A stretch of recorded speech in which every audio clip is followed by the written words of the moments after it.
we got into Moscow in the year 2011, my first time there. And this was of the invitation of Oleg and Natalia Budman, whom I've met in Miami at a jam session. And funny enough, I really wasn't interested in going to the jam session that night, but I was glad I did go. And we ended up playing together and being very hospitable of them being someone from Miami. I took them to the various jazz clubs like Churchill's and Jazzed, and I think if it's not, it was still up. I think the Corner Bar and so on. And we exchanged numbers, and a few months later, I got an email inviting me. Do you want to come to Russia? And I was like, well, never really had any interest in going, but eventually did go. And the same day I flew in, we had a performance in the middle in central Moscow in a place called Jazz in Motion. And that day they had people from the news. Um, just the whole place was just packed, and folks were just so interesting to see this instrument. It's the first time a lot of people was like, this instrument, the steel pan, what to a lot of them it's like, whatever this is, we are coming to see that. And after the performance, you had so many people. Like one person asked me, like, what part of Africa is Trinidad?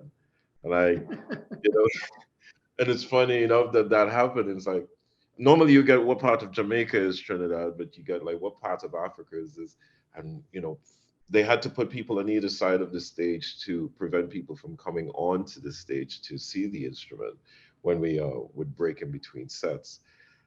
The response was really great, and we had a 2 week tour from quite intensive actually.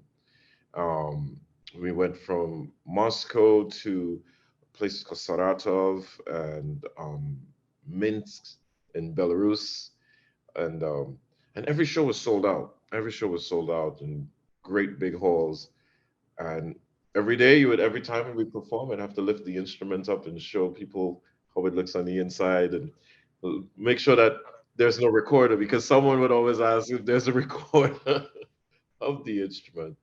And it was a real highlight actually. And I've done that trip for 5 or 6 times actually. And the last time I performed and we were on the same bill, I didn't pay attention to who was on the bill actually.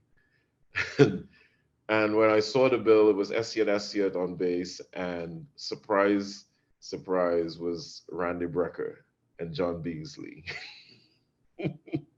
So I was intimidated like hell, because this is me with this steel pan, and we're playing alongside Igor Bootman, who is a giant and a monster on the tenor saxophone, and so we're this big ensemble at the Moscow International House of Music, and that was an experience I would never forget.